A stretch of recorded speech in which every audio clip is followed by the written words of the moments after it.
donc on est mi-septembre et là je suis sur un couvert après petits pois. Et c'est ici que je vais essayer de semer une céréale sur butte, comme j'ai fait le maïs au printemps. Et là je voulais essayer une céréale parce que ici j'ai un gros problème de chardon sur cette parcelle là. Donc on va voir si ça peut aider. Et donc c'est un couvert que j'ai implanté début août après les petits pois.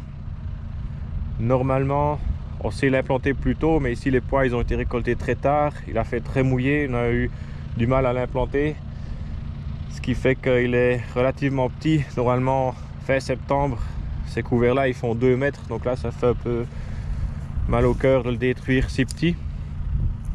Mais ça c'est un couvert entièrement fait maison. Donc du tournesol, du sarrasin, de la moutarde et il y a aussi de la févrole.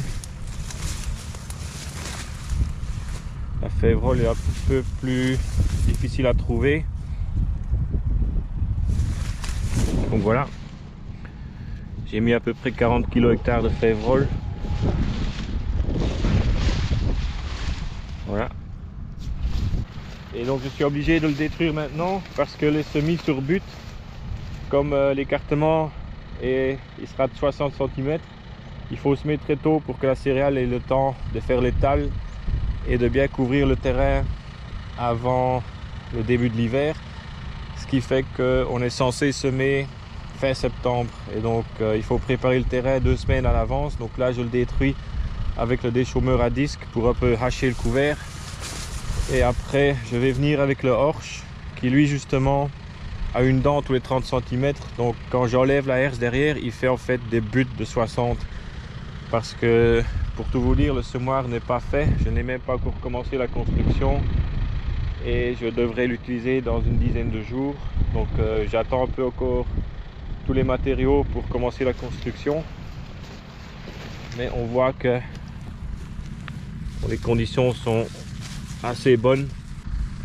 Je vais laisser sécher les résidus jusque demain et je repasserai avec le Horsch.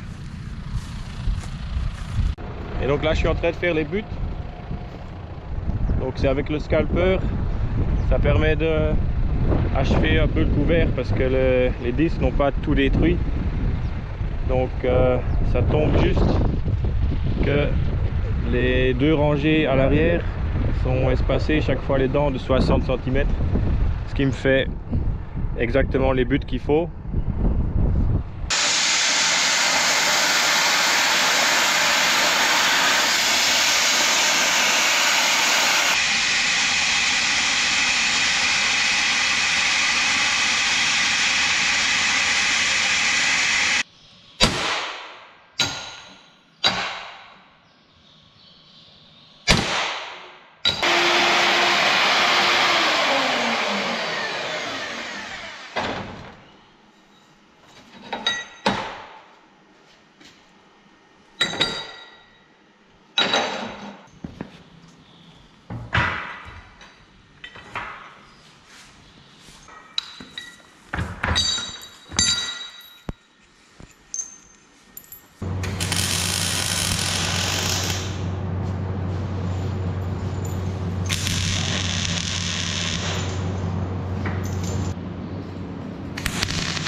donc voilà le semoir qui est prêt.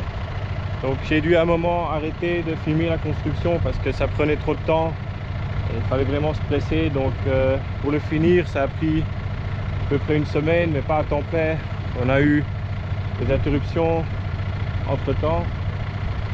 Et donc là aujourd'hui c'est le dernier jour de temps sec. Ils annoncent une pluie, une semaine de pluie là. Donc je me dépêche de venir. Donc voilà, ici j'ai donc des dents à l'avant, 5 dents qui vont semer, un rang tous les 60 cm.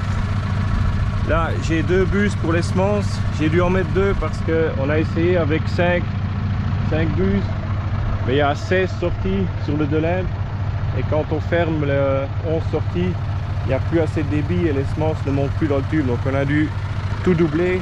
Et là maintenant ça va. Avec un rouleau qui fonctionne, j'arrive à mettre 125 kg hectare et c'est à peu près ce que je veux mettre.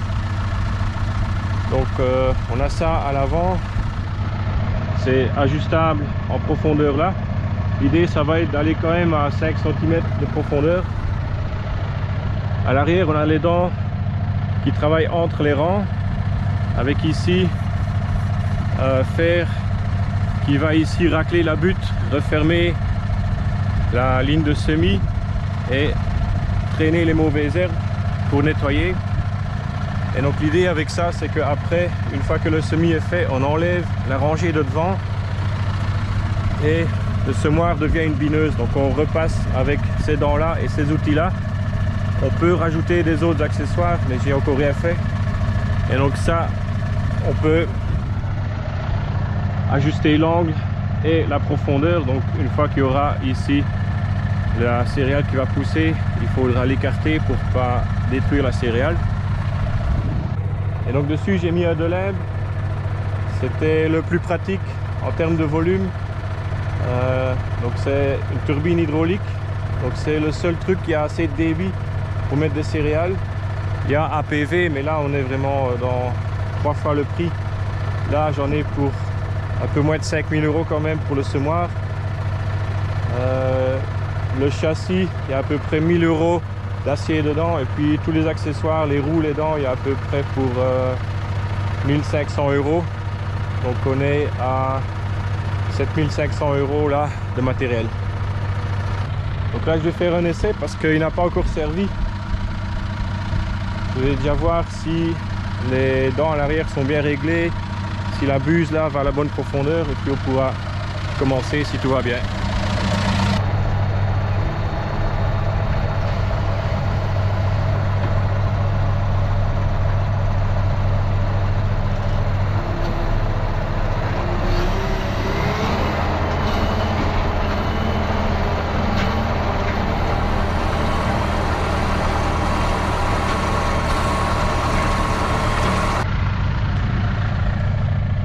Là il ne va pas assez bas, on voit que les dents là ne travaillent pas du tout la terre, donc je vais mettre les roues plus bas.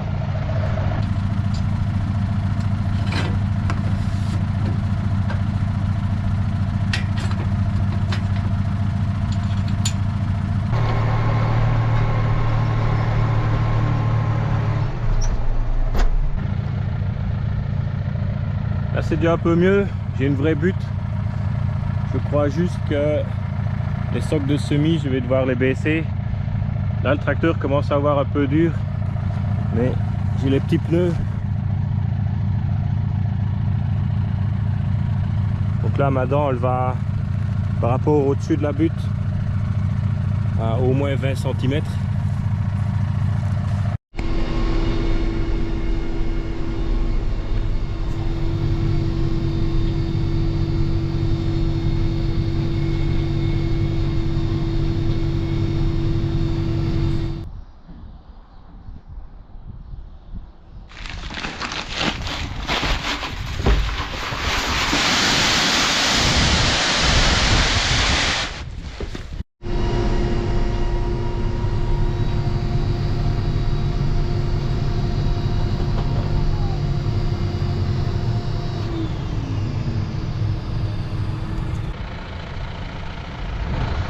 Donc là on est le lendemain, j'ai dû arrêter hier parce que Au premier champ, c'était un champ d'1,5 hectare. En faisant la bordure, je crois que j'ai pris une racine d'un arbuste et ça m'avait cassé le boulon de sécurité. Mais ce que j'avais pas vu, c'est que ça avait légèrement tordu le tube ici. Et donc en venant ici, au fil du temps, le tube s'est de plus en plus plié. Je savais que c'était une possibilité, que toute cette partie-là et cette partie-là, elles sont fragiles puisque j'ai rajouté ça, mais il n'y avait rien ici, donc il n'y avait rien ici qui l'empêchait de se tordre. Donc je suis rentré, j'ai découpé une grosse pièce là pour le souder là-dessus et là-dessus. Donc ces deux tubes là maintenant ne savent plus se tordre, et celui-là je l'ai redressé et j'ai soudé un gros plat ici à l'intérieur pour le renforcer, et depuis ça n'a plus bougé. Et donc j'en ai profité aussi pour lui mettre les gros pneus et l'outil devant. Il se trouve que les buts que la Horch a fait ne correspondent jamais au passage. Donc apparemment un passage sur deux c'était juste, et les autres je tombais entre les deux. Donc quand je tombais dessus, il faisait une butte différente que quand les roues tombaient dedans. Donc pour ça j'ai mis ça pour niveler le sol, et maintenant le travail il est plus uniforme. Et donc en vrai là l'outil n'était pas vraiment terminé. Ce qui manque, c'est à l'arrière une herse avec des chaînes. Donc normalement sur ces outils là ils mettent une chaîne derrière qui traîne par terre. Donc une chaîne là comme ça qui va entre les buts, et puis un morceau comme ça, et en traînant ça fait tomber les grosses mottes entre les buts et ça aplatit un peu et ça nivelle, parce que par moment j'ai pas un très bon recouvrement. Donc là ici j'ai un creux dans la butte, et aussi il met des gros blocs, donc la chaîne elle lisserait tout ça, parce que là c'est le danger maintenant, c'est que si la céréale germe là dedans et que je repasse là avec un outil, je risque de l'enterrer. Donc on va chercher les semences. On voit que c'est vraiment tout meuble et c'est un peu le but.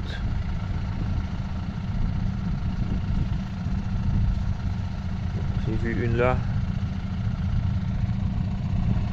Celle-là elle est bien à 6 cm de profondeur.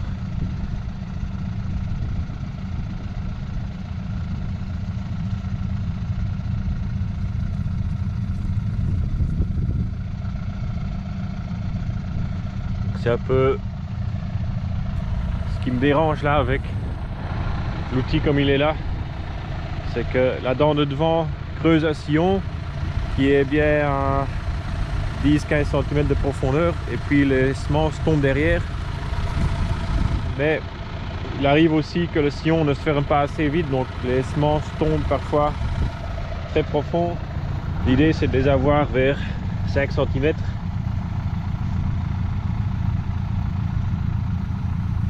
Donc voilà les semences. Oui, là je suis bien à 6-7. Le fait de semer profond va faire que ça va mettre un peu de temps à lever et que les semences les plus faibles n'y arrivent pas. Donc on devrait avoir que des plantes vigoureuses qui vont bien aller. C'est un peu la constatation qu'ils ont fait là-dedans.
Alors on est 12 jours après le semis et donc ça a levé.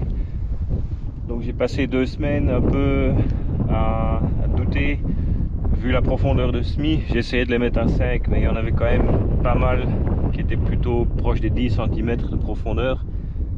Et donc je m'attendais plus ou moins à devoir ressemer tout le champ si jamais ça ne levait pas comme il faut. Mais là, on voit que c'est assez spectaculaire, je trouve, parce que là on est que 12 jours après le semis, donc ça a commencé à lever 10 jours après. Depuis le semis, on a eu sur ces 10 jours plus de 100 mm de pluie, pas de chaleur vraiment. Il y a eu un jour à 20 degrés, mais les autres c'était plus 12-13. Et donc ce qu'on voit déjà, c'est que par exemple ici c'est assez bien sorti, mais c'est une butte creuse, une butte que j'ai pas bien refermée. Si on va là sur une butte bien ronde, il vient seulement de sortir là, il a eu quelques centimètres de plus à traverser. Il y a aussi les variétés qui jouent.